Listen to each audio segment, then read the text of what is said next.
Hello and welcome to our YouTube channel KVS computer literacy class में आपका स्वागत है। जैसा कि आपको पता ही होगा, इस सीरीज़ में हम चैप्टर वाइज थ्योरी अपनी कंप्लीट कर रहे हैं एक तरफ, वहीं पे साथ में आज के इस लेक्चर के साथ हम शुरू करने जा रहे हैं चैप्टर वाइज इंपॉर्टेंट क्वेश्चन। मतलब कि हर चैप्टर से बारी बारी जो संभवतः सवाल आपके एग्जाम में आ सकते हैं उनको हम डिस्कस करेंगे। और ये पहला लेक्चर है तो मैं आपको पढ़ाई करने का तरीका बता देता हूँ, किस तरीके से हम आपसे अपेक्षा कर रहे हैं कि आप यहाँ पर पढ़ाई करेंगे।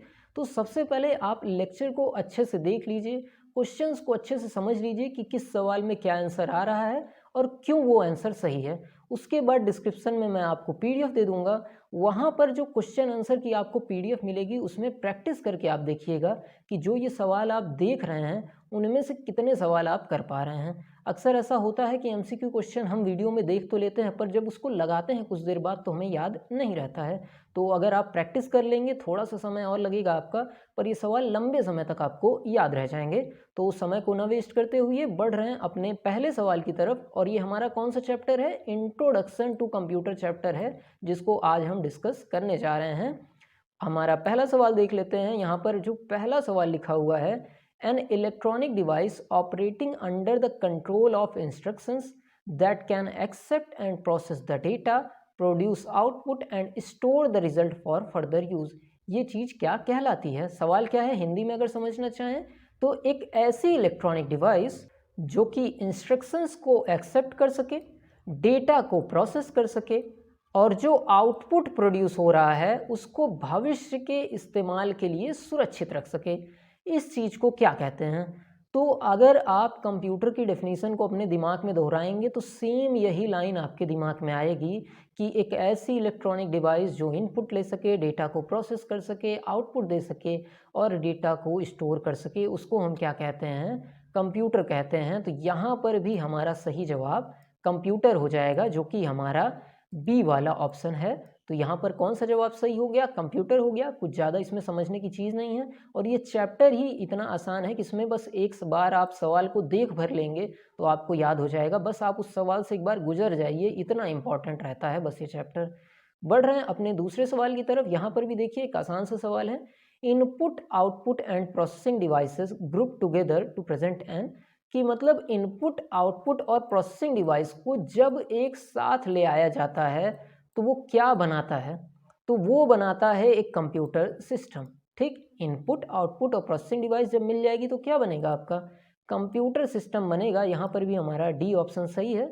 बढ़ रहे हैं अपने तीसरे सवाल की तरफ। हमारा तीसरा सवाल क्या है?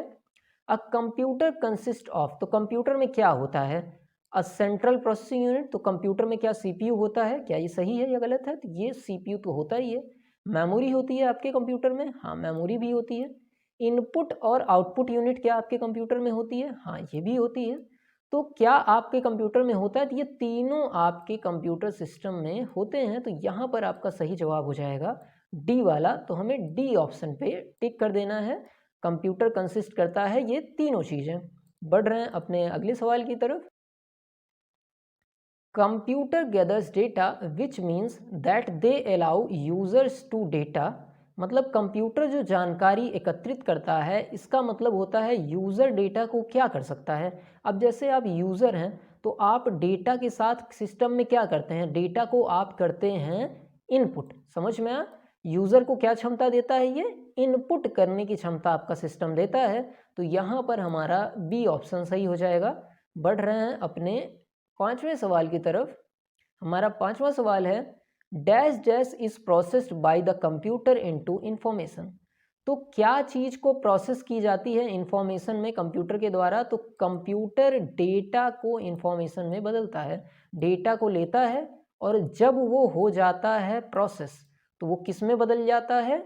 इंफॉर्मेशन में बदल जाता है। समझ में आ? तो यहाँ पे कौन सा जवाब हमारा सही हो जाएगा? डेटा। और ये क्या हो जाएगा? Data is processed by the computer into information. बढ़ रहे हैं अपने छठवें सवाल की तरफ। हमारा छठवां सवाल क्या है देखते हैं। Computer is a device which processes और ट्रांसफॉर्म डेटा इनटू यूजफुल। तो कंप्यूटर एक ऐसी डिवाइस है जो ट्रांसफॉर्म करती है डेटा को यूजफुल। अब उसी सवाल को उल्टा कर दिया, डेटा को किस में बदलती है? पूछा गया था इंफॉर्मेशन किस चीज़ से बनता है, तो डेटा से बनता है। तो डेटा को प्रोसेस करके क्या बनाया जाएगा, इन्फॉर्मेशन ही तो बनाया जाएगा। मतलब ऊपर वाले सवाल को यहाँ पर उल्टा कर दिया है, बी ऑप्शन यहाँ पर हमारा सही हो जाएगा। बारी है हमारे 7वें सवाल की। देखिए सीरीज़ को इस तरीके से बनाया गया है, शुरुआत में आसान क्वेश्चन, फिर बीच में आपके थोड़े से टफ क्वेश्चन, फिर लास्ट में आसान क्वेश्चन होंगे। बढ़ रहे हैं। प्रोसेस्ड डेटा इज रिट्रीव्ड मतलब प्राप्त करना, from computer with the help of a dash dash device. तो जो डेटा प्रोसेस होता है वो किस डिवाइस के द्वारा प्राप्त किया जाता है। तो मान लीजिए कोई आप कहते हैं काम सिस्टम को करने को, तो वो हो गया है कैसे पता चलता है, वो पता चलता है आउटपुट डिवाइस के द्वारा। जैसे आपने प्रिंट दिया तो प्रिंट हो गया, ये कैसे पता चला, जब प्रिंटर से कागज़ बाहर निकला, और प्रिंटर क्या है, आउटपुट डिवाइस है। आपने लिखा 2+2 और ये 4 आया, ये कैसे पता चला, जब मॉनिटर पे आपको 4 दिखा। तो जो प्रोसेस डेटा है वो किसके द्वारा प्राप्त किया जाता है, तो वो आउटपुट डिवाइस के द्वारा ही प्राप्त किया जाता है। बढ़ रहे हैं अपने 8वें सवाल की तरफ। हमारा 8वां सवाल क्या है, information on a computer is stored as. तो किसी कंप्यूटर में इंफॉर्मेशन किस फॉर्म में स्टोर की जाती है, तो ये तो सोचना ही नहीं है, इंफॉर्मेशन आपकी डिजिटल डेटा के फॉर्म में स्टोर की जाती है। यहाँ पर हमारा बी ऑप्शन सही हो जाता है। सिस्टम में जो भी जानकारी स्टोर होती है वो डिजिटल फॉर्म में स्टोर होती है। बढ़ रहे हैं अपने 9वें सवाल की तरफ। हमारा 9वां सवाल क्या है, the smallest unit of information a computer can understand and process is known as.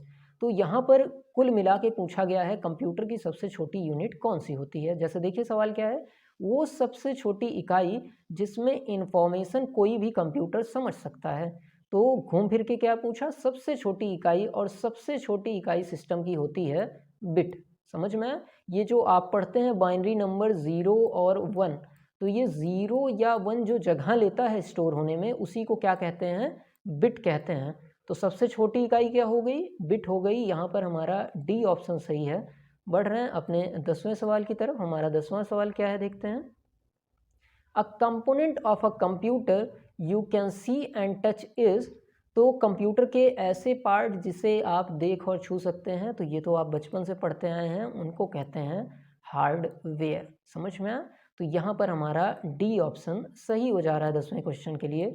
बढ़ रहे हैं अपने 11वें सवाल की तरफ। Which company is biggest player in the micro processor industry. तो जो आपका माइक्रो प्रोसेसर बनता है उस इंडस्ट्री में सबसे बड़ी कंपनी कौन सी है।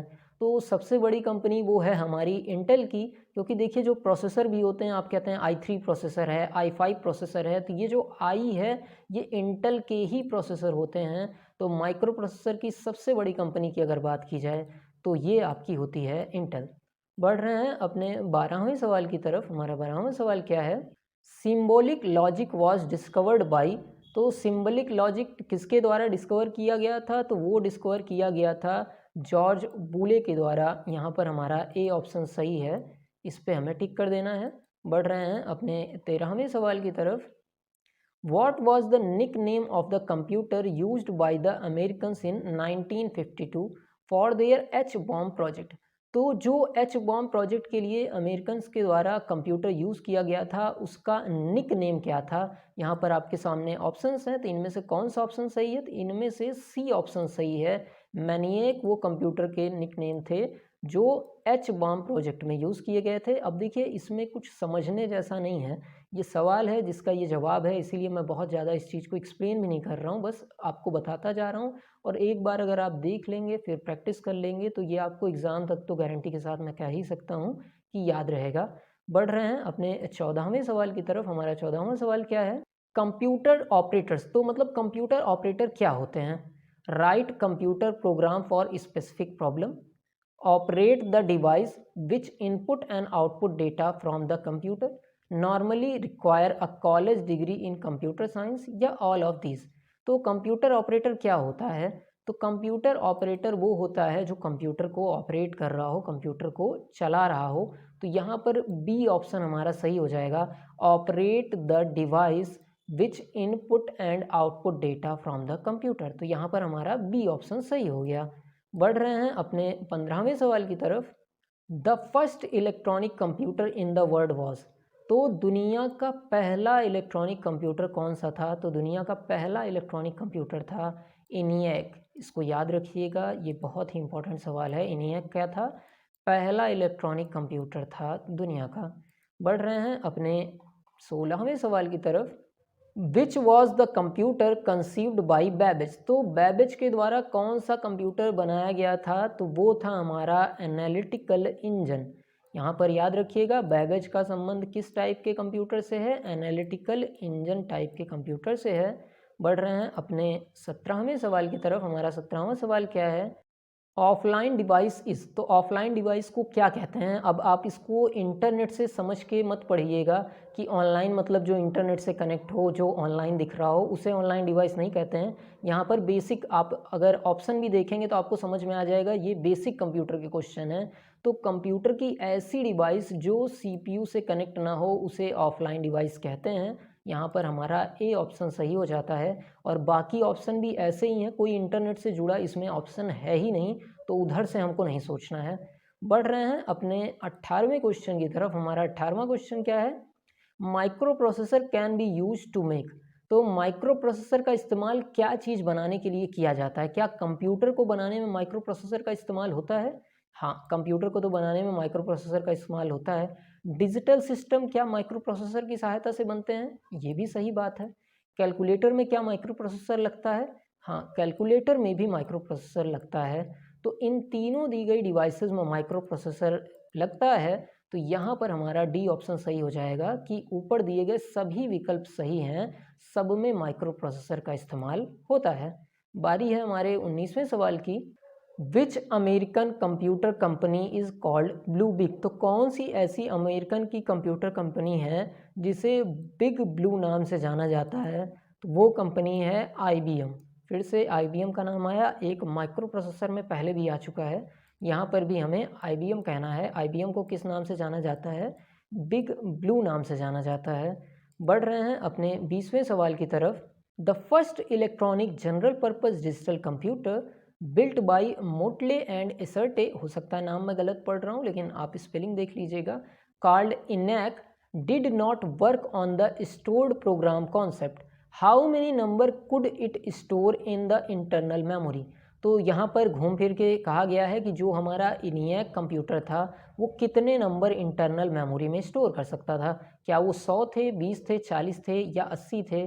तो जो हमारा ENIAC कंप्यूटर था वो स्टोर कर सकता था 20 नंबर अपने इंटरनल मेमोरी में। तो यहाँ पर हमारा बी ऑप्शन सही हो जाएगा। इसके बाद बारी है हमारे 21वें सवाल की। हमारा 21वां सवाल क्या है? Which one of the following is not a data processing function in computer, तो डेटा प्रोसेसिंग फंक्शन कौन सा नहीं है इसमें से? तो अगर बात करें दिए गए ऑप्शन में से, तो यहाँ पर सी ऑप्शन, डेटा को एनालिसिस करना, डेटा और इन्फॉर्मेशन को, यहाँ पर ये ऑप्शन सही हो जाएगा। मतलब ये हमारा डेटा प्रोसेसिंग का फंक्शन नहीं है। बढ़ रहे हैं अपने 22वें सवाल की तरफ। हमारा 22वां सवाल क्या है? Conversion of computer generated result into human acceptable form is a function of, तो यहाँ पर सवाल कहा जा रहा है कि कंप्यूटर जो रिज़ल्ट जनरेट करता है उसको सिस्टम बदलता है उस फॉर्म में जिसको ह्यूमन समझ पाए, और ये फंक्शन किस चीज़ का होता है? तो ये फंक्शन होता है आउटपुट इंटरफेस का। यहाँ पर सी ऑप्शन सही हो जाएगा कि आपका सिस्टम जो रिज़ल्ट जनरेट करता है उसको ह्यूमन के समझने के फॉर्म में बदला जाता है, और ये बदलने का काम कौन निभाता है? आउटपुट इंटरफेस आपका निभाता है। तो यहाँ पर सी ऑप्शन हमारा सही हो जाएगा। 23वें सवाल पे आते हैं। 23वां सवाल क्या है? Personal computer use a number of chips mounted on the main circuit board, what is the common name of such board, तो कंप्यूटर में जो पर्सनल कंप्यूटर बोर्ड होता है उसमें कई सारी चिप मेन सर्किट बोर्ड पे आपके लगी हुई होती हैं, तो उस बोर्ड का एक कॉमन नाम होता है, वो नाम क्या है? तो उसका कॉमन नेम होता है मदर बोर्ड। अगर यहाँ पर नाम भी आप ध्यान से पढ़ेंगे तो डॉटर बोर्ड तो कोई होता नहीं है, ब्रॉड बोर्ड भी कोई होता नहीं है, नन ऑफ दीज की तो बात करनी नहीं है। तो यहाँ पर सही कौन सा ऑप्शन हो जाएगा? यहाँ पर सही अपने आप ही हमारा बी ऑप्शन हो जाएगा। हमें मदर बोर्ड पे टिक कर देना है। बढ़ रहे हैं अपने 24वें सवाल की तरफ। Computers that control processes and accept data in continuous are known as feedback loop। तो यहाँ पर हमारा डी ऑप्शन सही हो जाएगा हमारे 24वें सवाल में। बारी है हमारे 25वें सवाल की। देखते हैं 25वां सवाल क्या है। The system unit of a personal computer typically contains all of the following except. तो जो आपकी सिस्टम यूनिट होती है पर्सनल कंप्यूटर की, वो सब कुछ रखती है बस छोड़ के। तो इनमें से कौन सी चीज़ आपकी पर्सनल कंप्यूटर नहीं रखती है? तो क्या माइक्रो प्रोसेसर आपके कंप्यूटर में होता है? हाँ होता है। मॉडेम मॉडेम नहीं होता है। मदरबोर्ड होता है। मॉनिटर होता है। तो इनमें से कौन सी चीज़ आपका पर्सनल कंप्यूटर नहीं रखता है? तो वो हमारा हो जाएगा मॉडेम। तो हमें यहाँ पर मॉडेम पर टिक करना होगा। बढ़ रहे हैं अपने 26वें सवाल की तरफ। हमारा 26वां सवाल क्या है। The brain of any computer system is. तो ये तो बहुत ही आसान सवाल है। किसी कंप्यूटर का ब्रेन किसे कहा जाता है? सीपीयू को कहा जाता है। इसके लिए बहुत ज़्यादा सोचने की ज़रूरत नहीं है हमें। बढ़ रहे हैं 27वें सवाल की तरफ। विच functional component of a computer is responsible for computing. तो कंप्यूटिंग की जिम्मेदारी कौन से कंपोनेंट की होती है? तो ये भी जिम्मेदारी किसको दी गई है? हमारे सीपीयू को दी गई है। यहाँ पर भी हमारा सी ऑप्शन सही हो जाएगा। बढ़ रहे हैं अपने 28वें सवाल की तरफ। हमारा 28वां सवाल क्या है। What is the full name of CPU. तो सीपीयू का फुल फॉर्म क्या है? तो ये भी बहुत आसान सवाल है। Central processing unit. ये हमारा पहला ऑप्शन यहाँ पर सही हो जाता है। बारी है हमारे 29वें सवाल की। 29वां सवाल क्या है। The main job of CPU is to. तो सीपीयू की मुख्य काम क्या होता है? Carry out program instruction. ये क्या सही है? हाँ ये सही है। Store data information for further use. ये काम सीपीयू का नहीं, ये काम मेमोरी का होता है। Process data and information. हाँ ये काम भी सीपीयू का होता है। तो ए और सी ये दोनों काम सीपीयू के द्वारा होते हैं। तो यहाँ पर हमें डी ऑप्शन पे सही कर देना है। इसके बाद बढ़ते हैं अपने 30वें सवाल की तरफ।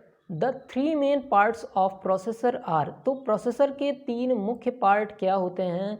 तो किसी भी प्रोसेसर के तीन मुख्य पार्ट जो होते हैं वो होते हैं एएलयू, सीयू और रजिस्टर। सीयू मतलब कंट्रोल यूनिट। तो यहाँ पर भी हमारा ए ऑप्शन सही हो जाएगा।